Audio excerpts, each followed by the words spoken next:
music began in a place of escape. Escape that is close to the realm of freedom.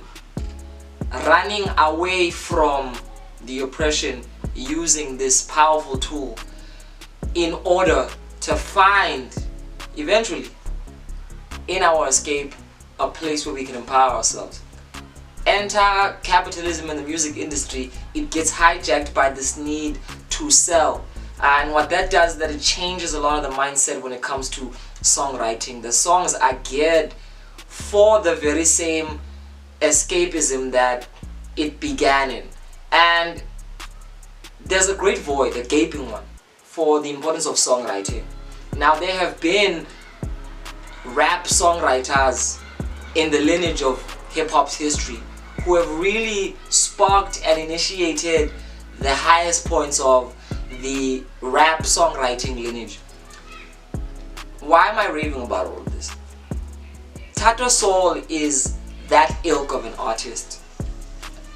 Pretoria MC, basically made by the cypher, a youngin who comes through the realms of the Cap City legacy that gave us artists from the Black Lezers to, who am I forgetting? The Bafozas. But basically a predominant force in SA hip-hop that really gave us some of the highest moments. How could I forget the Anvils? Yeah. And many other artists. Exactly.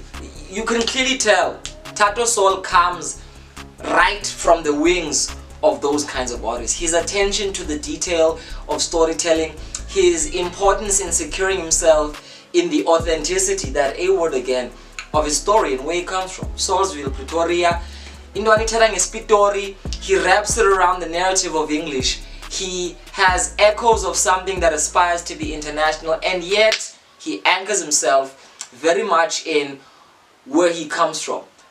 We saw this in the previous project, If You Know, You Know, where, I mean, even in his visual approach, the album covers, if you look at If You Don't Know, If You Know, You Know, and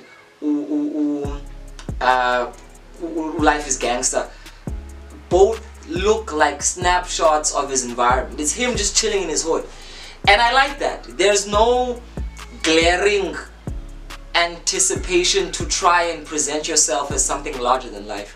He presents himself in the context of his life. He says, except, my name is Thato, this is where I come from, these are my stories, this is what I like doing, and if you're interested, here's a little window into who I am. And it's that earnestness, that sincerity, and that no embellishments that makes Thato Saul such an endearing artist to listen to. Because in an age where most of his peers, I'm talking about peers from his very own sector and district, if we're talking about people like Aries, if you're talking about people like Tyson Sabateli, they seem to be jumping at this notion of rapper persona. Present yourself as something bigger. Present yourself in a way that is way more larger than the capacity of your actual human experience. Not Thato. Thato really presents himself as a vulnerable human being with issues, with experiences, and with a skill that can capture his hood narratives in the form of vivid memoirs. And he does this pretty well. His project, If You Know, You Know, with Mash Beats, was basically kind of an entrance into Life is Gangsta. Life is Gangsta really is going into the deep down rooted traumas of Saulsville, of growing up in Dow Street, and he paints this very vivid backdrop where you can almost hear the cars pass, you can see the street lights, you can smell the scorpo in the street corner, you can see Amajita Eplomile having a beer, and Thato is at the center of that, ritualistically giving us windows to all of these experiences. This project is painted in a sonic scope that is not something breathtakingly new. It's trap. Trap is trap is trap.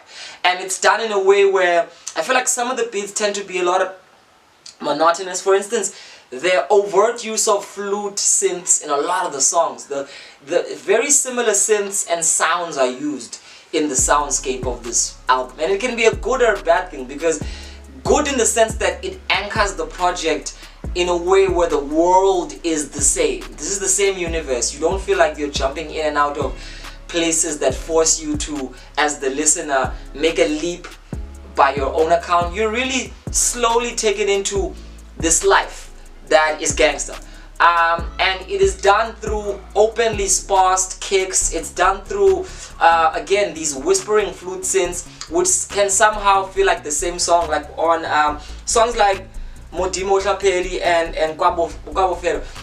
It almost feels like the same song, had it not been for Thato's ability to kind of kick in the narrative with his beautiful technical dexterity, his ability to be able to just move and weave himself out of these interesting pockets. He's definitely an MC. He's definitely somebody who's got the pattern, he's got the cadences, he's got the multi-syllables, whether in English or Pretoria. He's definitely a dude who, when I say authenticity, I'm talking about your ability to reference your world, to take people who might not be from your particular side of the world and introduce them into these particular nuances that are real to where you come from, but also the general human element that everybody can relate to. And on Life is Gangsta, Thato does that successfully. I mean, he really breathes an energy of sincerity into this. You can't help but like the dude. He's a simple MC. He doesn't even look like the typical rapper. He doesn't adorn himself in heavy chains. He doesn't drape himself in heavy brandedness. He's a simple dude with a sweatshirt and a cap, and he feels like the dude you'd meet in the hood. He's right there. He becomes, in a sense, the proverbial Mjida Wasekasi, and that helps him because he's able to become almost invisible in his own album, where his voice echoes like he was a narrator. He doesn't insert himself into the album where it's all about him. He allows his voice to become this omnipotent, godlike storyteller that is able to take you through these songs. And I think he beautifully is able to capture the highs and the lows. I mean, this album really goes up, down, up, down, up, down. It goes from introspective, extroverted, introspective, extroverted. And I think maybe that's deliberate. There's a weaving in and out where in some songs you feel like you're breathing in and you have to listen, and in some songs you're really exhaling and you're enjoying the human moment. So psychologically, it's a great way to make an album flow seamlessly in the human experience. Definitely one you'd be able to bump in your ride, moving to wherever destination you're going to, be it work, be it the club. And that's what makes good albums good albums. They are multi-contextual. They do not only belong in the club, they do not only belong in your house, they do not only belong in your headspace as you plug in your headphones. They are albums for everywhere and every time. And I think Thato Saul and his team successfully did that. They gave us a project which was breathtaking in this year because it was one of the few that I felt were really all-encompassing. Most of your motherfuckers were too focused on trying to do something which is either too reflective or just too extroverted. And artists like Thato Saul have something special because they can do it all. You know what I mean?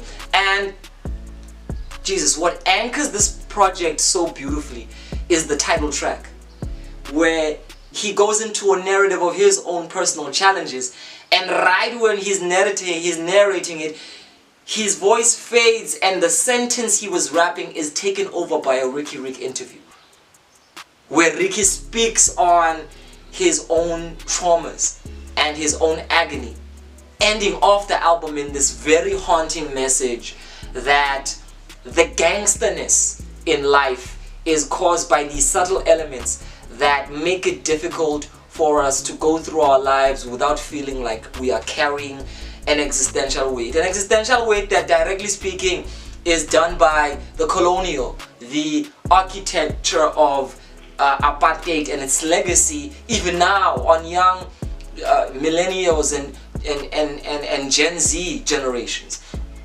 It is a fertile reminder of where we are in South Africa, and I think from his generation, Thato Saul deserves a salute. This project is definitely an 8.5 out of 10. And the only reason it didn't make it to the 9-10 mark is because, again, the production tended to be slightly monotonous. And he could have gone to places which were, I suppose, broader in his brushing of the sound. But shout out to the production team and Thato, because it is a project for the times, but it is a project that reflects where the generation is at. And most importantly, it's a project that speaks to South African youth. And it's a project that speaks to South African challenges and the South African collective psyche. But it also manages to reach out and touch the pulse of the world.